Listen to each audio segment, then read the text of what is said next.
let's take a look at my strawberry patch. So I've not talked to you too much about my strawberries in the past. I think it was the early spring of 2019. This is spring 2021. I planted these, and what I did was, and I don't have any footage of it, that was before I started my YouTube channel. I don't think I tilled this up or anything. I think what I did was I just put cardboard down, and then on top of the cardboard, I put some wood chips that I just got from the wood chippers, and then I left a row in between. And then I put these bare root strawberries that I got from Stark Brothers. I put them in rows, and I think I had 3 different varieties. I think I had Honey Oya, Ozark, and Sparkle. I'm not sure what all I have here, to be honest with you, anymore. I think I put my June bearing over here on the west side, and I put my Everbearing over here on the other side, and then I took a lot of the Everbearing this last year that were from runners, and I put in the high tunnel. So what I have in the high tunnel is mostly Everbearing. I also transplanted last spring some Comfrey, and you see some of that Comfrey over here now. Some of it I've moved around, but let's take a look at some over here that's a little closer. Now, if you look behind me, you might see 2 or 3 plants. This is the largest of the Comfrey that I have over here, and this has gone to flower. A lot of times I like to cut it before it goes to flower, but I've just kind of completely left this alone. This isn't a video about Comfrey. I've got some other videos about Comfrey, and I'll probably do some more later in the spring, but it's a really great plant. I think it works well over here next to the strawberries. But as I said, I planted these all over here, and then I've just kind of let the runners go. Last year, there were a bunch of weeds in here, a lot of Johnson grass and things like that, and I think there's still some in here now, but I've been coming in here when the kids are picking strawberries, and I kind of weed some in here, and I think if I keep doing that a little bit this year, then next year I'm going to have less and less weeds, because this is just making a big matted mess of strawberries, which is great, because anywhere you look there's a strawberry. This is one of the fairly empty spots right here behind me, and there's some runners that are coming behind it. This plant probably has like 5 or 6 runners coming off of it, so there'll be a lot more over here, and it'll start filling in this area right over here next year. But here's one of these little strawberries.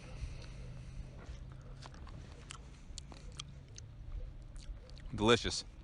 There's nothing like a strawberry that's fresh out of the field, kind of warm from the sun. Of course, it's been kind of chilly. You see I have my jacket on. This is the weirdest weather I've seen in Western Kentucky in a long time.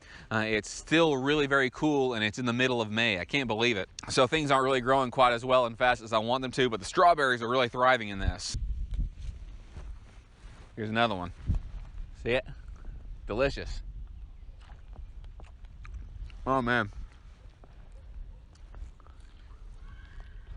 But as I said, I come over here and I try to weed some. I think this is Johnson grass. I got a load of horse manure from someone, and I put it over here. I spread it before I did the garden this way, and I think there was a lot of Johnson grass in it, so I've been fighting with that ever since. And then there's a lot of these little elm trees in here as well, all over the farm. These things spread like crazy. Just a little bit of work every day in your garden is going to produce all sorts of stuff. And as I've told you a few times, if you'll start with a few, I probably planted like 50 plants over here.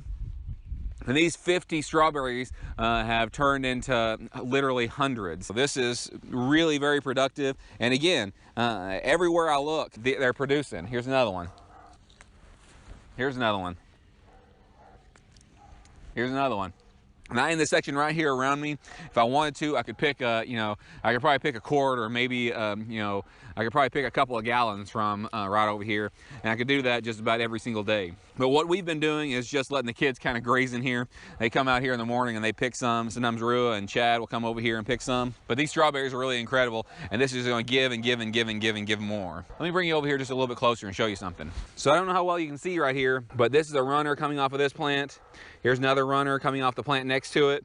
And some of them, the runners are producing a couple of plants. The runner will come off and produce one plant, and then it'll keep on going and produce another plant. And sometimes they have 4 or 5 runners each, so one plant can turn easily into 10 or 12. So this is really producing well for us. And strawberries are something I definitely encourage you to grow. Well, I'm going to do this fall, I think. Did I already mention that this last fall I ran over this because there was so much Johnson grass and stuff in it? I ran over it with a lawnmower, and I kind of regretted it afterward. I thought, oh no, I must have made a bad choice. But this spring they've come back even bigger and healthier and better. So that, I think, ended up being a really great decision to do.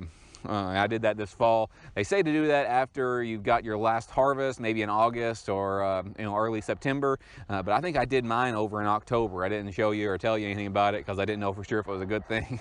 But what I'll probably end up doing this fall is some of these new plants and these runners, I'll transplant some of them around some of my trees and start making ground cover around it as well. So that's going to be part of the guild, these food producing areas of the of the homestead, and it's going to just give and give and give. And what happens is the older plants will start dying off, but it'll be reproducing itself with these runners. One of the ways you can do that if you want to speed that along is you can put hay and straw and stuff like that on top of it in the fall.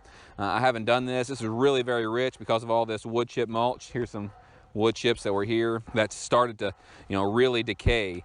So it's really doing a great job over here, and abundance of strawberries and really great tasting strawberries as well. Now this isn't a commercial strawberry farm at all. We're not growing these for anybody else. This is just for ourselves. So there's a lot more work involved in that. Let me show you one more thing before I let you go. So just a few weeks ago, we planted these tribute strawberries in these planters that I got from the Dollar Tree. I put some planting medium in there, some growing medium, and then some compost from our compost system over here. I ordered 25 of them also from Stark Brothers, and they're starting to leaf out. They're looking really great. Do you see all these leaves? And on the other side, we've got one that's got a couple of these flowers on there. It's going to be strawberries. Again, this is going to be the exact same way. This is going to be filled up. I'll probably be able to take some of the runners from this, and I put it on the ground. I put it on some of the trees over here next to it. I think this is an everbearing as well. This is tribute. But anyway, if you like things like this, talking about my strawberries today, but we're doing hundreds of other things. We've got animals, we've got pigs and cattle and chickens and goats and rabbits and all sorts of other things.